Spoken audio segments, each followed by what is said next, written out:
ನಕ್ಷತ್ರಾಣಿ ಚ ತಾರಾಣಿ ದಿವ್ಯೋಜಃ. ನಮಸ್ಕಾರ.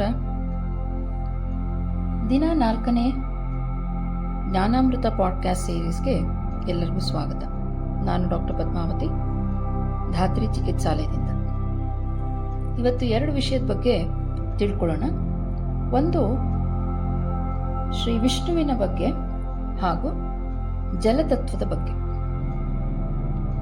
ಅಧಿಕ ಮಾಸದಲ್ಲಿ ಶ್ರೀ ವಿಷ್ಣುವಿನ ಮಾಸ ಅಂತ ಹೇಳ್ತೀವಿ.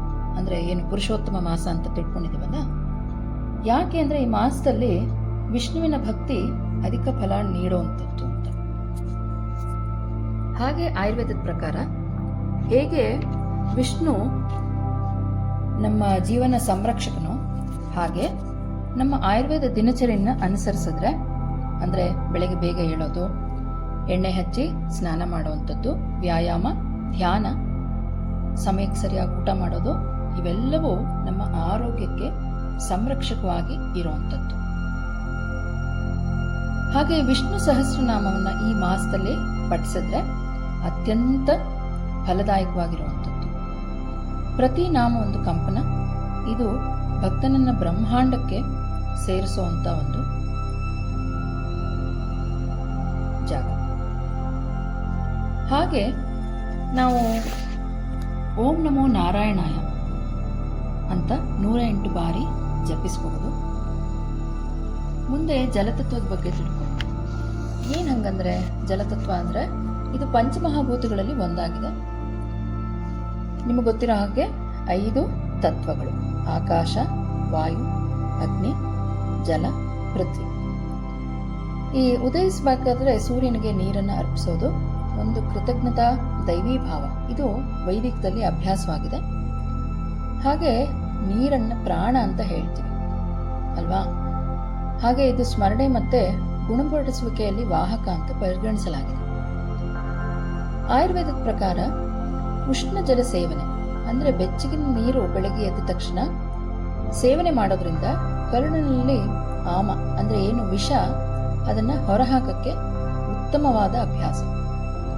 ಹಾಗೆ ಇದನ್ನ ಏನ್ ಮಾಡುತ್ತೆ, ಉಷ್ಣ ಜಲ ತಗೊಳ್ಳೋದ್ರಿಂದ, ಬೆಚ್ಚಗಿನ ನೀರು ಕುಡಿಯೋದ್ರಿಂದ ಅಗ್ನಿಯನ್ನ ಅಂದರೆ ಜೀರ್ಣಕಾರಿ, ಚೆನ್ನಾಗಿ ಜೀರ್ಣಕ್ರಿಯೆನ ಹೆಚ್ಚಿಸುವಂಥದ್ದು. ಮತ್ತೆ ಶ್ರೋತ್ರಗಳು, ಏನು ಸ್ರೋತಸ್ ಅಂತ ಹೇಳ್ತೀವಿ, ಚಾನೆಲ್ಸ್, ನಮ್ಮ ಸರ್ಕ್ಯುಲೇಟರಿ ಸಿಸ್ಟಮ್ ಇರ್ಬೋದು, ಏನಾದರೂ ಲಿಂಫ್ಯಾಟಿಕ್, ಎಲ್ಲವನ್ನ ನಯಗೊಳಿಸುವಂಥದ್ದು.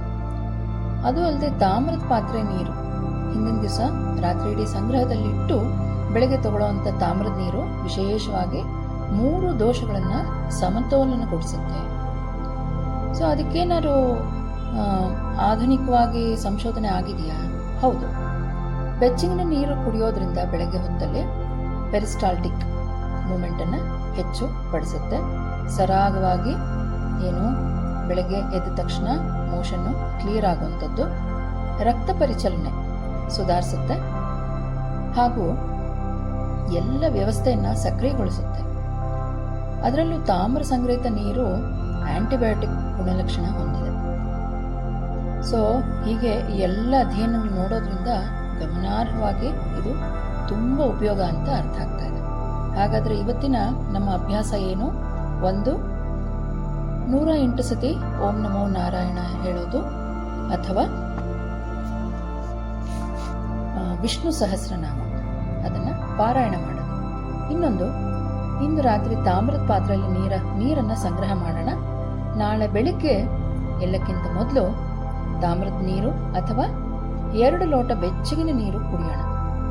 ಹಾಗೆ ಸೂರ್ಯದೇವನಿಗೆ ಒಂದು ಲೋಟ ನೀರನ್ನು ಅರ್ಪಿಸೋಣ. ಎಲ್ಲವೂ ಶುಭವಾಗಲಿ. ಹರಿ.